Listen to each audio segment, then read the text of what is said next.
Estamos en los últimos días de octubre y eso significa en nuestra cultura latina dejar de hablar de la muerte como algo malo y prepararse para hacerla festejo y celebración. Esta celebración no siempre fue un conflicto para los cristianos, déjame decirte. De hecho, el Día de los Fieles o de los, ¿cómo se llama?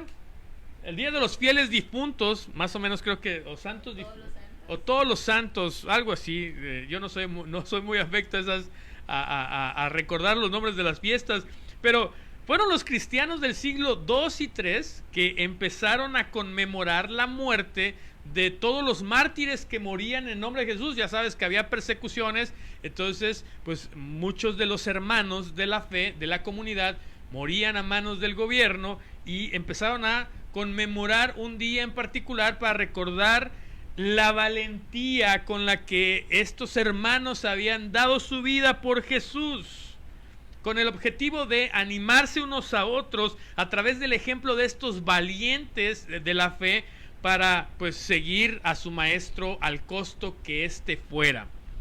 Donde otros encuentran razones para pelear, nosotros en la comunidad horizontal tenemos muchas cosas que compartir.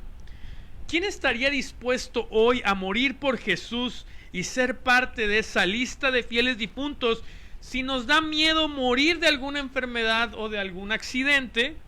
Lo cierto es que no estamos preparados para morir, aun cuando eso es lo más normal del mundo.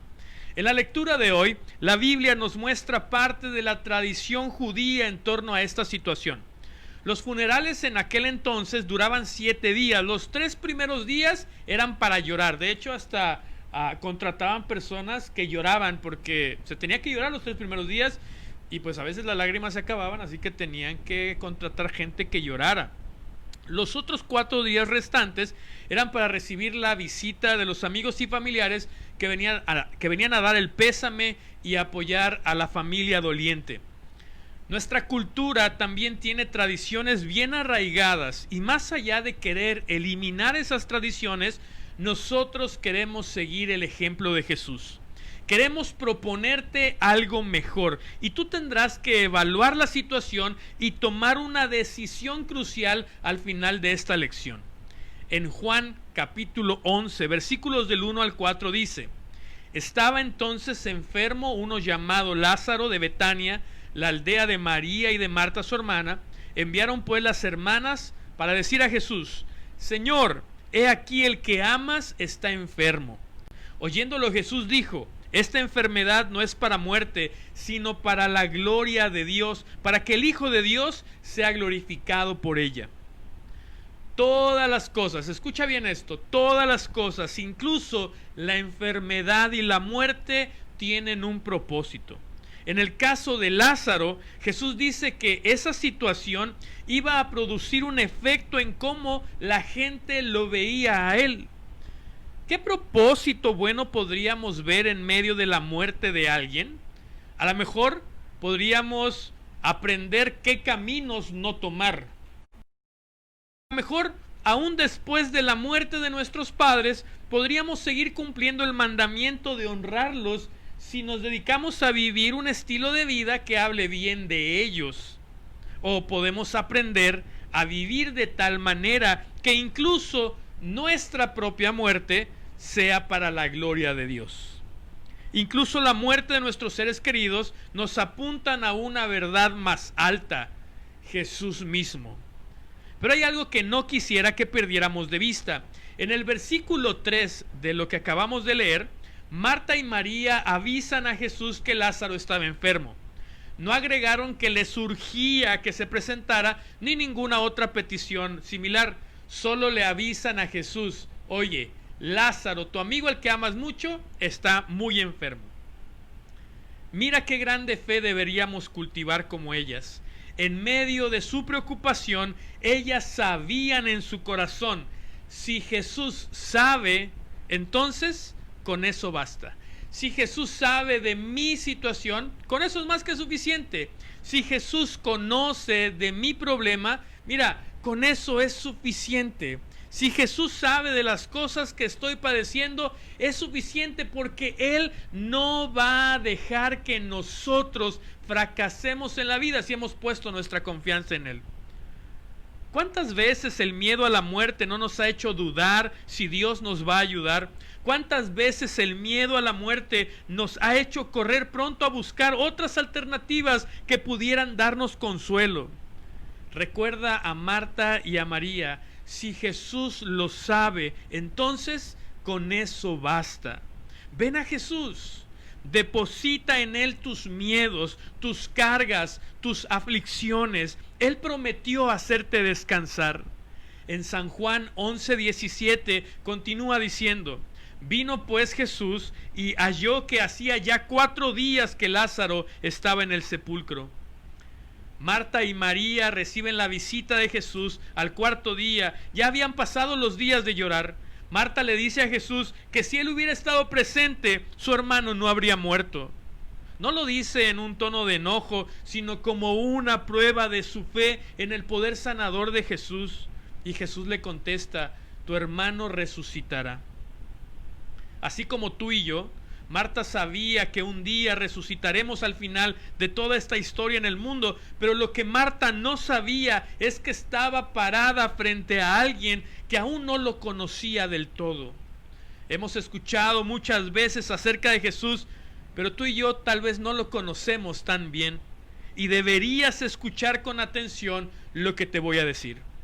Jesús le dijo: yo soy la resurrección y la vida. El que cree en mí, aunque esté muerto, vivirá. Y todo aquel que vive y cree en mí, no morirá eternamente.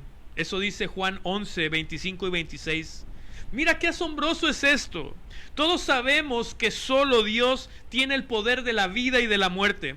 La declaración de Jesús: yo soy la resurrección y la vida, va mucho más allá de simplemente prometer la vida eterna a todos los que creen en Él, aunque eso claramente está incluido. Cuando Jesús dice que Él es la resurrección y la vida, Él está diciendo que Él es Dios y que tiene dominio sobre la vida y la muerte. La muerte que tanto miedo nos causa ha sido vencida por Cristo. La muerte es el pago por nuestro pecado. No deberíamos morir, pero nuestras malas acciones nos delatan. Esa ansiedad y preocupación que nos persigue y que tratamos de evitar a toda costa ya no tiene poder en los que han puesto su confianza en Jesús, porque Cristo lo ha derrotado. Jesús pagó en la cruz por nuestros pecados, para que al final de nuestras vidas no venga por nosotros la huesuda, sino que Jesús nos dé la bienvenida en el reino de los cielos. Muchos se preocupan por ser recordados en un altar, porque cuando dejan de recordarnos desaparecemos, decía la película de Disney llamada Coco. Pero no necesito venir del más allá para disfrutar un poco de vida, sino que quien cree en Jesús, sea que esté aquí o que esté allá, disfruta de Jesús eternamente como su mayor tesoro. Tú podrías preguntarte en este momento o pensar en este momento: yo amo mucho a mi familia, me gusta mi vida, sin embargo, me aterra pensar que todo se acabará con la muerte, la familia, los amigos, las tradiciones, el amor, todo. No quisiera morirme nunca. Y no es que la muerte nos persiga. Nosotros caminamos todos los días hacia ese punto, es lo natural. Jesús habla de la resurrección como algo cierto, pero ¿qué seguridad hay de que haya una vida después de la muerte? En el primer episodio te dije que solo hay 3 opciones. O Jesús es un loquito que se le inventó sus historias, o es un mentiroso que tiene intenciones malas, o dice la verdad acerca de quién es Él. Pablo escribió en 1 Corintios 15, 57 al 5, perdón, 1 Corintios 15 del 55 al 57, ¿dónde está, oh muerte, tu aguijón? ¿Dónde, oh sepulcro, tu victoria? Ya que el aguijón de la muerte es el pecado y el poder del pecado la ley. Mas gracias sean dadas a Dios, que nos da la victoria por medio de nuestro Señor Jesucristo. Solo hay algo peor que la muerte, y es morir sin poner nuestra fe en Jesús, que nos da vida. Para cada enfermedad hay un antídoto, y el único antídoto para la muerte es Jesús. El día de dejar este mundo tarde o temprano llegará. La confianza en Jesús es la única manera de ver ese día como una en lugar de una pérdida, ver ese día como una graduación en lugar de un fracaso. Lo que desconocemos nos causa miedo, pero si Jesús nos acompaña en el valle de sombra de muerte, entonces nada nos debe dar más gusto que estar acompañados de Jesús en cualquier situación de la vida. Solo hay dos caminos para después de esta vida, y solo uno de ellos lleva al descanso eterno. Ninguno tiene dos vías, de ida o de vuelta, solo es de ida, pero de ese camino hablaremos la siguiente semana.